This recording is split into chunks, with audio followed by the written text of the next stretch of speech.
ஆக்சுவலாக இந்த டாபிக் ரொம்ப சிம்பிள் தான். பட் ஃபர்ஸ்ட் சில கீவேர்ட்ஸ் இன்ட்ரோ பண்ணிடுறேன். ஃபார் எக்ஸாம்பிள், இந்தியா ஒரு பொருள் உற்பத்தி பண்ணி எக்ஸ்போர்ட் பண்ணுது. எந்த கண்ட்ரிக்கு? ஃபார் எக்ஸாம்பிள் அமெரிக்கா வச்சுக்கலாம். அமெரிக்கா என்ன முடிவு பண்ணுதுன்னா, இந்த பொருள் வந்து, அதாவது இந்தியா பொருள் வந்து நம்ம மார்க்கெட்டுக்கு வரக்கூடாது அப்படி முடிவு பண்ணிடுச்சுன்னா என்ன பண்ணலாம்? எங்க நாட்டுக்கு இந்த பொருளை கொண்டு வர வேணாம் சொல்ல முடியாது. WTO படி உலக என்ன மாறிடுச்சு? குளோபலைசேஷன் மாறிடுச்சு. எந்த கண்ட்ரில இருந்தும் இன்னொரு கண்ட்ரிக்கு பொருள் ஈஸியா மூவ் ஆகலாம். Free movement of goods and services. ஒன்னே பண்ணலாம். உங்க நாட்டுக்கு பொருள் உள்ள போகுது இல்ல, அப்போ கவர்மெண்ட் என்ன பண்ணலாம்னா டேரிஃப் அதிகமாக்கும். அதாவது டியூட்டின்னு சொல்லுவாங்க. ரொம்ப சிம்பிளா சொன்னா டாக்ஸ் வச்சுக்கலாம். இந்தியாவோட இந்த பொருளுக்கு மட்டும் 50% டாக்ஸ் அதிகமாக்கலாம். இந்தியா என்ன பண்ணும்? கண்டிப்பா அந்த பொருளை விற்காதீங்க. என்ன ரீசன்? 50% டாக்ஸ் கட்டி அந்த பொருள் அங்கே மார்க்கெட் கொண்டு போனா விலை அதிகமாக இருக்கும். ஸோ நம்ம மார்க்கெட்டில், USA மார்க்கெட்டில் இந்தியாவோட பொருள் விலை அதிகமாக இருந்துச்சுன்னா வாங்க மாட்டாங்க. ஏன்னா அதே பொருளுக்கு ஆல்ரெடியோ சீப்பாக இருக்கும். லாஜிக் புரிஞ்சா? அப்போ ட்ரேடிங்கில் எப்போ மோஸ்ட் பெனிஃபிட்னா, இன்னொரு கண்ட்ரிக்குள்ள போகும்போது இந்த டேரிஃப் எந்த அளவுக்கு கம்மியாக இருக்கோ அந்த அளவுக்கு எக்ஸ்போர்ட் பண்ணுற கண்ட்ரிக்கு லாபம். இது புரிஞ்சுல? அது ஓகே. இப்போ USA ஒரு வழி பண்ணிச்சுல. இந்த மெத்தடுக்கு பேர் என்ன? அதாவது ஒரு கண்ட்ரியோட பொருள் வந்து நம்ம நாட்டுக்குள்ளே வரக்கூடாது. அப்படி வந்துச்சுன்னா முடிஞ்ச அளவுக்கு விலை அதிகமாக்கி விட்டுரும். விலை அதிகமாக்கி விட்டுட்டுனா மார்க்கெட்டில் அவங்க பொருள் யாரும் வாங்க மாட்டாங்க. அவனாவே வெளியே போயிடுவான். இதுக்கு பேர் என்ன? ப்ரொடெக்ஷனிசம் சொல்லலாமா? ப்ரொடெக்ஷனிஸ்ட் பாலிசி சொல்லலாமா? ஏன் ப்ரொடெக்ஷன் சொல்றாங்க? அதாவது அவங்க கண்ட்ரி செக்யூர் பண்ணிக்கிறாங்க. மற்ற கண்ட்ரி நாட்டு பொருள் வந்து நம்ம நாட்டுக்குள்ள வரக்கூடாது அப்படின்னு சேஃப்கார்ட் பண்றாங்களே. சேஃப்கார்ட் பண்றதுனால ப்ரொடெக்ஷனிசம். ஏன் சேஃப்கார்ட் பண்றாங்க? அது நிறைய ரீசன் இருக்கலாம். ஃபார் எக்ஸாம்பிள், இது வந்து இந்தியாவோட விவசாய பொருளாக வச்சுக்கலாம். அவங்கள பொறுத்த வரைக்கும் இந்தியாவோட விவசாய பொருள் வந்து ரொம்ப சீப்பு. ஏன்னா கவர்மெண்ட் நிறைய சலுகை தருது. இப்போ அந்த பொருள் வந்து நம்ம மார்க்கெட்டுக்கு வந்துச்சுன்னா நம்ம பொருளை விட அவங்க பொருள் சீப்பாக இருக்கும். எல்லாரும் தான் வாங்குவாங்க. அப்போ வேணாம். அப்போ லோக்கல் ஃபார்மர்ஸை என்கரேஜ் பண்ணுறதுக்கு பண்ண ஸ்டெப். இது ஒரு எக்ஸாம்பிள் தான். லாஜிக் புரிச்சுல? ஸோ சிம்பிள் அகைன் சொல்லணும்னா, நம்ம கண்ட்ரியில் இன்னொருத்தவங்க பொருள் வரக்கூடாதுன்னா நம்ம பண்ணுற மெத்தட் இருக்குல்ல, அந்த மெத்தடுக்கு பேர் என்ன? Protectionist policy. இது புரிஞ்சுல? First keyword. ஓகே. இதோட மெயின் எய்ம் என்ன? அந்த கண்ட்ரி வந்து ஏன் இதை ஃபாலோ பண்ணுது? என்ன மெயின் எய்ம்? லோக்கல் இண்டஸ்ட்ரியை சேஃப்கார்ட் பண்ணுது. கரெக்டாக அவங்க ஊரோட கம்பெனி இல்லை விவசாயி லோக்கல் பீப்புளை சேவ் பண்ண ட்ரை பண்ணுது from foreign items. Okay. So same example தான். இந்தியாவோட ஒரு பொருளை யூரோப்பில் இருக்கிற எல்லா கண்ட்ரிஸும், அதாவது யூரோப்பியன் யூனியன், அந்த ஃபுல் குரூப்புமே வரவிடாமல் தடுக்கிறதுக்கு ரொம்ப சிம்பிளாக சொல்லணும்னா ஒரு ப்ரொடெக்ஷனிசம் பாலிசியை ஃபாலோ பண்ணியிருக்காங்க. But reason different. ஃபர்ஸ்ட் எந்த பொருள் இந்தியாவில இருந்து அயன் ஸ்டீல் எங்கள் நாட்டுக்குள்ள வருதுன்னா, அதாவது அவங்க பார்டரை விட்டு எங்கள் பார்டருக்கு வருது, கிராஸ் பார்டர், அவங்க கண்ட்ரிலேருந்து எங்கள் கண்ட்ரிக்கு வருதுன்னா, இந்தியாவிலேருந்து வந்துச்சுன்னா அந்த பொருளுக்கு டியூட்டி போடுவோம். டியூட்டி ரொம்ப அதிகமாக போடுவோம். என்ன ரீசன்? இந்தியாவில் உருவாக்கப்பட்ட இந்த அயன் ஸ்டீல்லாம் எப்படி உருவாக்குச்சுன்னா, எந்த அளவுக்கு கார்பனை எமிஷன் பண்ணுமோ முடிஞ்ச அளவுக்கு கார்பனை நல்லா எமிட் பண்ணி உருவாக்குற பொருட்கள். மீனிங் புரிஞ்சா?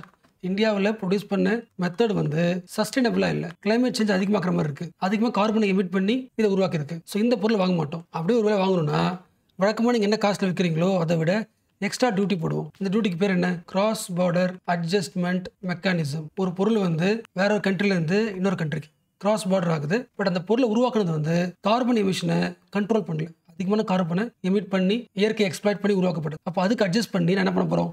ஒரு டியூட்டி போட போறோம், ஒரு டாக்ஸ் போட போறோம். அதுக்கான mechanism cross border adjustment mechanism. ஓவராலா பார்க்கும்போது இது யூரோப்பியன் எடுத்த வந்து பயங்கரமான ஸ்டெப். கரெக்ட் தான் அப்படின்னு தோணும். என்ன ரீசன்? அப்பதான் இந்தியா என்ன பண்ணும்? இதுக்கப்புறம் உருவாக்கும் போது கிளைமேட் சேஞ்ச் உருவாகாத மாதிரி சஸ்டைன் உருவாக்குமா? ஸோ ஜென்ரலாக பார்க்கும்போது நியூட்ரல் மாதிரி தெரியும். பட் இதுக்குள்ள நிறைய பாலிடிக்ஸ் இருக்கு. நம்ம சிலது மட்டும் பார்க்கலாம். ஃபர்ஸ்ட் பேசிக், நம்ம ஊர் பொருள் இன்னொரு நாட்டுக்கு வரும்போது டியூட்டி அதிகமாக போட்டால் காஸ்ட் ஆகிடும். காஸ்ட் அதிகமாகிடுச்சுன்னா நம்ம பொருள் யாரும் இந்த மார்க்கெட் வாங்க மாட்டாங்க. ஏன்னா காம்படேட்டிவாக இருக்காது. அப்போ இந்தியாவோட எக்ஸ்போர்ட் ஆக போகுது, குறைய போகுது. So first impact, negative impact, இந்தியாவுக்கு இம்பாக்ட். ஸோ இந்தியா பொறுத்த வரைக்கும் இது வந்து ஒரு அன்ஃபேர் ட்ரேட். ஏன்னா எங்களோட பொருளை தேவையில்லாமல் இயற்கை கிளைமேட் சேஞ்ச் இந்த மாதிரி பேர் சொல்லி தேவையில்லாமல் டியூட்டி போட்டு காசு அதிகமாக்குறீங்க. நீங்கள் எக்ஸ்போர்ட்டு பாதிப்பு ஏற்படும். இது இந்தியாவோட பாயிண்ட். ஓகே. அவங்க பாயிண்ட் ஆஃப் என்ன? உலகம் முழுக்க UN எல்லாரும் பேசுறது என்னது? கார்பன் எமிஷனை குறைக்கணும் தானே? இன்னும் சிம்பிளாக சொல்லணும், CO2 குறைக்கணும் வச்சுக்கலாம். ரொம்ப கூடாக சொல்கிறேன். அப்படி இருக்கும்போது எங்கள் ஊருக்கு வர பொருள் கார்பன் எமிட் பண்ணாத ஒரு பொருள் உற்பத்தி பண்ணியிருந்துச்சுன்னா அதை வாங்குறது தானே பெஸ்ட்டு. நாங்கள் ஒரு பொருளை வந்து வாங்க முடியாது சொல்ல முடியாது. பட் நீங்கள் உருவாக்கின மெத்தட் வந்து சஸ்டைனபிளாக இல்லை. அதிகமான கார்பனை எமிட் பண்ணிருக்கீங்க. நீங்கள் கார்பன் எவ்வளோ எமிட் பண்ணிருக்கீங்களோ அந்த அளவுக்கு டிசாஸ்டர். அது எவ்வளோ டிசாஸ்டர் ஆயிருக்கோ அந்த அளவுக்கு அமௌண்ட்டை போட்டு நாங்கள் என்ன பண்ணி வாங்கிப்போம். அப்போ ஃபியூச்சரில் என்ன பண்ணுவீங்க? கார்பன் எமிஷனை குறைக்கிற மாதிரி பொருள் உற்பத்தி பண்ணுவீங்க. இப்போ இன்டெரக்டாக கிளைமேட் சேஞ்ச் சரி பண்ணுறதுக்காக தான் என்ன பண்ணுறோம்? இந்த டியூட்டியாக போடுறோம். இது யாரோட பாயிண்ட்? யூரோப்பியன் யூனியனோட பாயிண்ட். லாஜிக் புரிஞ்சுல? எஸ். ஸோ யூரோப்பியன் யூனியன் பொறுத்த வரைக்கும் இந்தியாவில இருந்து ஒரு பொருள் வந்துச்சுன்னா டேரெக்டாக எங்கள் மார்க்கெட்டுக்குள்ள விட மாட்டோம்.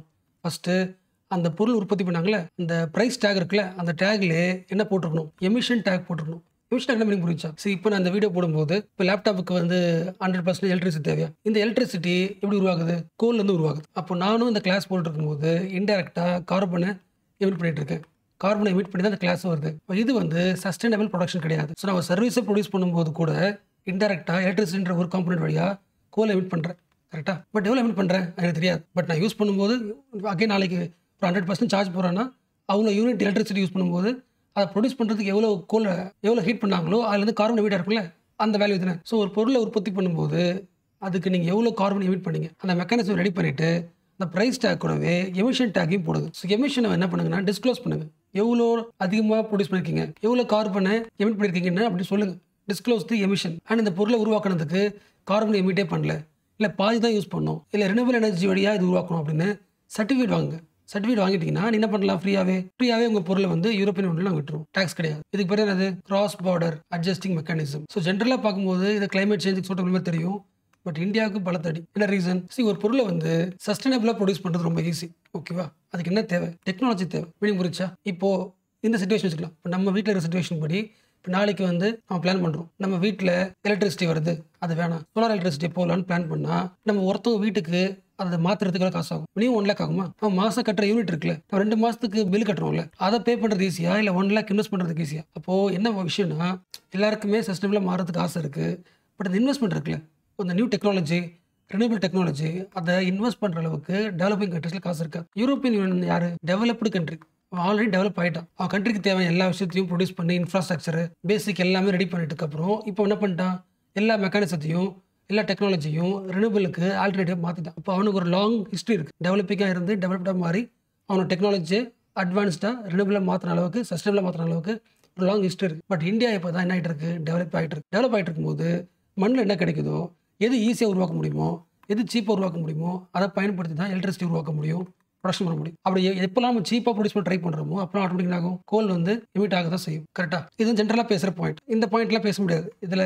யூஎன் மாதிரி ஒரு கான்ஃபரன்ஸில் பேச முடியாது. இப்போ இந்தியா எந்த மாதிரி ஆர்குமெண்ட் பேசினா இந்தியாவுக்கு சர்வ் பண்ணுவாங்க, லாஜிக் புரிஞ்சா? இந்தியா ஒரு பாயிண்ட் சொல்கிறது வழியாக எல்லாரும் ஓகே சொல்ல மாட்டாங்க. இந்தியா என்ன பண்ணுன்னா, அந்த கூட்டத்தில் for example UNEP environment programme, இல்லை யூஎன் எஃப்சிசி, இல்லை COP29 இந்த மீட்டிங்கில் அது வைக்கிற பாயிண்ட்ஸ் இருக்குல்ல, நெகோசியேஷன் இருக்குல்ல, என்ன மாதிரி பாயிண்ட்ஸ் வைக்க போது இருக்குல்ல, அந்த பாயிண்ட்ஸை சொல்லி ஒவ்வொரு டெவலப்பிங் கண்ட்ரியாக அது என்ன பண்ணணும், ஆட்களை சேர்க்கணும். நிறைய பேர் சேர்த்தாங்கன்னா எல்லாரும் இந்தியனோட பாயிண்ட்ஸ் அக்செப்ட் பண்ணிட்டாங்கன்னா இப்போ வாய்ஸ் ஒருத்தர் வரும்போது, அதாவது குளோபல் சவுத்தா டெவலப்பிங் கண்ட்ரிஸோட வாய்ஸாக இப்போ இந்தியா பேசும்போது அக்செப்ட் பண்ணிட்டாங்க. அப்போது ஜென்ரலாக பேசுறது வேறு, கரெக்டான பாயிண்ட்ஸ் ரெடி பண்ண வேண்டியது அவசியம். ஸோ இந்தியா வந்து அந்த பாயிண்ட்ஸ் ரெடி பண்ணிட்டு இருக்கணும். ஸோ என்ன மாதிரி பாயிண்ட்ஸ் சொன்னால் இந்த கிராஸ் பார்டர் மெக்கானிசம் இந்தியா தப்பிக்கலாம். அதுக்கு முன்னாடி ஏன் இந்தியா இதுலேருந்து தப்பிக்கணும்? ரொம்ப சிம்பிள். ஃபர்ஸ்ட் பார்த்தது, இந்தியாவோட எக்கனாமி எக்ஸ்போர்ட்டை நம்பி இருக்கு. அந்த எக்ஸ்போர்ட் கொஞ்சம் யூரோப்பியன் யூனியனுக்கு போகுது. எந்த பொருள்லாம் போகுது? ஜென்ரலாக ஒரு 100 பொருள் நம்ம எக்ஸ்போர்ட் பண்ணுறோம்னா அதில் 25 பொருள் 25.7% சிம்பிளாக 25 பொருள் எங்கே போகுது? யூரோப்பியன் யூனியனுக்கு போகுது. இந்த 25%ல் மெஜாரிட்டி 76% அயன் ஸ்டீல் மட்டுமே. பாயிண்ட் புரிஞ்சுல? யூரோப்பியன் யூனியனில் நம்ம அதிகமாக எக்ஸ்போர்ட் பண்ணுறது அயன் ஸ்டீல். இப்போ இந்த அயன் ஸ்டீலுக்கு டேரிஃப் போடுறாங்கன்னா, அந்த கார்பன் அட்ஜஸ்ட் பண்ணுற ஒரு டேரிஃப் போடுறாங்கன்னா விலை அதிகமாகிடும். யூரோப்பியன் யூனியனில் மார்க்கெட்டில் நம்ம பொருள் சீப்பாக இருக்காது, விலை அதிகமாக இருக்க மாதிரி இருக்கும். ஸோ எக்ஸ்போர்ட் ஆகும், லாஸ் ஆக வாய்ப்பு இருக்குது. எக்கனாமி என்ன ஆகிடும்? டவுன் ஆகிடும். அப்போ எப்படி ஆகுது? இந்தியா என்ன பண்ணி ஆகணும்? அந்த கார்பன் அட்ஜஸ்ட் பண்ணுற ஒரு மெக்கானிசம் இருக்குல்ல, இந்த கிராஸ் பார்டராக போட போகிறாங்களே, இது தப்புன்னு சொல்லி ப்ரூவ் பண்ணணும். அது அப்போ எப்படி தப்புன்னு ப்ரூவ் பண்ணலாம்? இந்த ஆர்டிக்கலில், இன்னைக்கு பேப்பர் வந்த ஆர்டிக்கலில் சில பாயிண்ட்ஸ் கொடுத்துருக்காங்க, அதை பார்க்கலாம். ரொம்ப சிம்பிள் தான். ஃபர்ஸ்ட் முக்கியமான பாயிண்ட், யூரோப்பியன் யூனியன் வந்து இந்தியாவோட பொருளுக்கு டேக்ஸ் போட சொன்னிச்சுல, அந்த ஐடியாவே தப்பு. என்ன காரணம் சொல்கிறாங்க? இந்தியா அந்த பொருளை உற்பத்தி பண்ணும்போது அதிகமாக கார்பன் எமிஷன் ஆயிடுச்சு, அவன் ப்ரொடியூஸ் பண்ண மெத்தட் தப்பு. ஓகே, அதெல்லாம் கரெக்டு தான். பட் இந்தியா அந்த பொருளை யாருக்காக உற்பத்தி பண்ணுது? எந்த மக்கள் அதை யூஸ் பண்ண போறாங்க? யூரோப்ல இருக்கிற ஒரு மக்கள் யூஸ் பண்ண போறாங்க. அவ கன்சியூம் பண்ண போறது நீங்க. அப்ப நீங்க தான் டாக்ஸ் கட்டணும். அட்லீஸ்ட் என்ன பண்ணிக்கணும்? ப்ரொடியூஸ் பண்றவங்க கொஞ்சம் டாக்ஸ் கட்டலாம், கன்சம்ஷன் பண்றவங்க கொஞ்சம் டாக்ஸ் கட்டலாம், 2 பேரும் சேர்ந்து டாக்ஸ் கட்டலாம் அப்படி சொன்னா வச்சு ஒரு லாஜிக் இருக்கு. பட் இந்தியா மட்டும் தான் டாக்ஸ் கட்டணும்னு சொன்னா இது எந்த விதத்திலும் நியாயம், எத்திக்கலே கிடையாது. மீனிங் புரிஞ்சா? டெவலப்டு கண்ட்ரிஸ் என்ன பண்றீங்கன்னா, உங்க ஊர்லயுமே நீங்க ஸ்டீலை ப்ரொடியூஸ் பண்ண முடியும். பட் நீங்க ப்ரொடியூஸ் பண்ணீங்கன்னா உங்க ஊர் என்ன ஆகும்? கார்பன் எமிஷன் ஆகும். கார்பன் எமிஷன் ஆயிடுச்சுன்னா ஒவ்வொரு கண்ட்ரியும் கார்பன் எமிஷனை குறைக்கிறது டார்கெட் இருக்குது.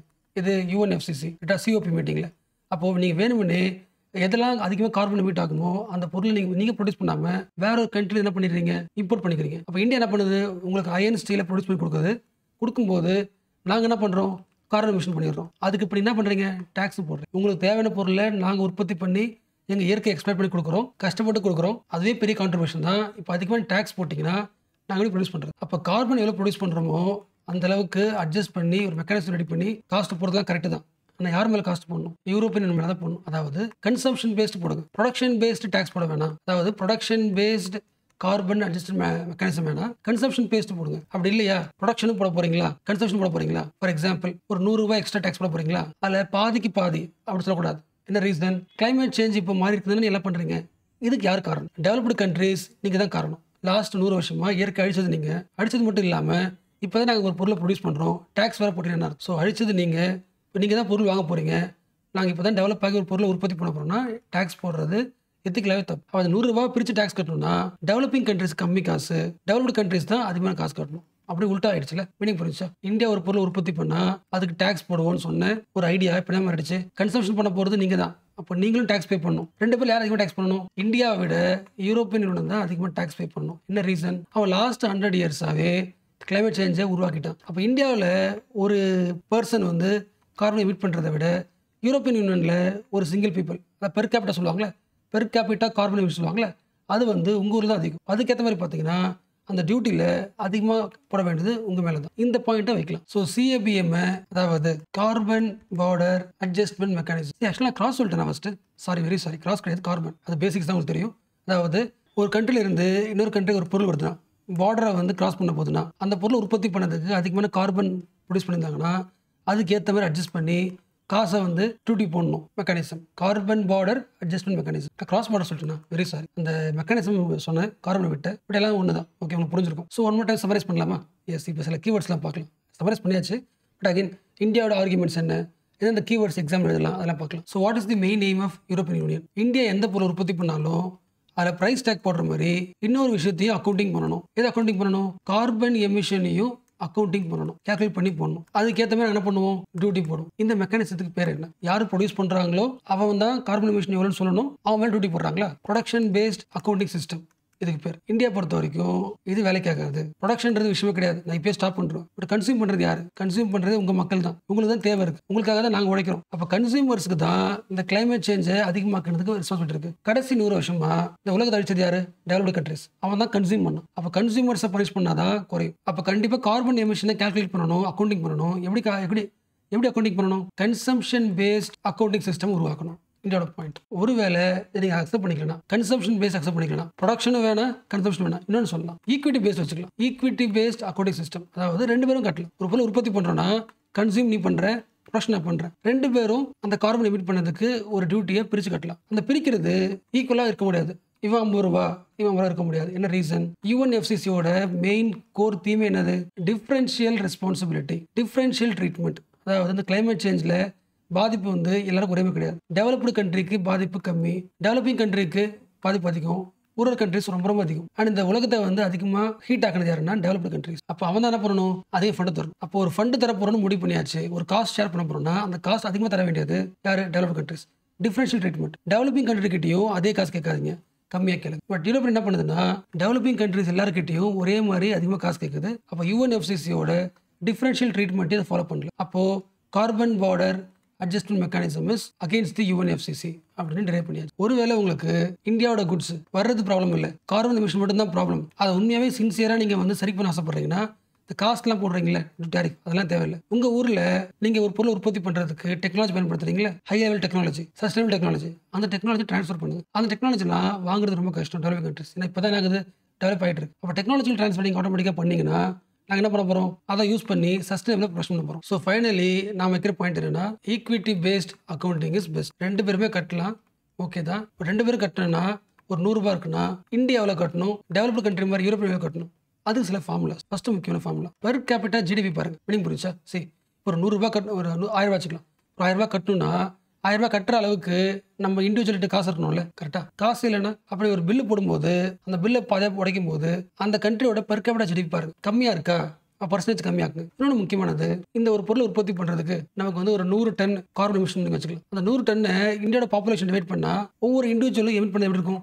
கம்மியாக தான் இருக்கும். மீனிங் புரிஞ்சா? யூரோப்பில் இருக்கிற ஒரு கண்ட்ரி ஒரு 100 டன் கார்பன் எமிட் பண்ணுது, இந்தியா வந்து ஒரு 100 டன் கார்பன் எமிட் பண்ணுது. ரெண்டும் ஒன்றும் கிடையாது. இந்தியாவோட பாப்புலேஷன் வந்து பல கோடி மக்கள் ஒன்றா சேர்ந்து எமிட் பண்ணது 100 டன் தான். யூரோப்பியன் யூனியனில் பாப்புலேஷன் ரொம்ப கம்மி, அவன் எமிட் பண்ணது அந்த கம்மி பாப்புலேஷன் வச்சுக்கிட்டு 100 டன் எமிட் பண்ணியிருக்கான். அப்போது எமிஷன் ஒன்று தான், பட் பெர் கேபிட்டா எமிஷன் பார்த்தீங்கன்னா யூரோப்பியன் யூனியனில் ஒவ்வொரு இண்டிவிஜுவலும் டிவைட் பண்ணும்போது அதிகமான டன் எமிட் பண்ணியிருக்காங்க. இப்போ இவனுக்கு தான் பர்சன்ட் அதிகம் போடணும்.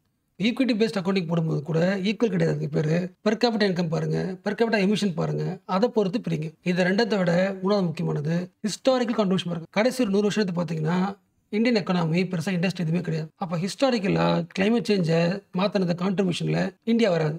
அதுக்கு எக்ஸ்ட்ரா டியூட்டி யார் மேலே போடுங்க? யூரோப்பியன் மேலே போடுங்க. பெர் கேபிட்டா இன்கம் படி பார்த்தாலும் சரி, பெர் கேபிட்டா எமிஷன் படி பார்த்தாலும் சரி, இல்லை ஹிஸ்டாரிக்கல் கான்ட்ரிபியூஷனை பார்த்தாலும் சரி, 3 லெவல்லையும் யூரோப்பியன் மேலே தான் அதிகமாக டேரிஃப் போடணும். இந்தியாவோட பாயிண்ட்.